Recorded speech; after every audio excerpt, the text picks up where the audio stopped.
ყურადღება. დღეს სტარტს იღებს ხობის მუნიციპალიტეტის პირველობა ფეხბურთში. შეჯიბრებაში მონაწილეობას ღებულობს 22 გუნდი. სიტყვას გადავცემთ მუნიციპალიტეტის გამგებელს ბატონ გოჩა გაჯაიას. მოგესალმებით ყველას. ყოველწლიურად თქვენ იცით, რომ ჩვენ ვატარებთ რაიონის პირველობას ფეხბურთში. მუნიციპალიტეტის 22 სოფლის ყველა ღებულობს მონაწილეობას.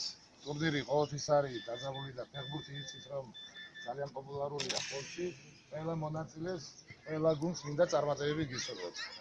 გაიხარეთ გადაგება. შეჯიბრებას გახსნილად ვაცხადებ. წარმატებებს გისურვებთ.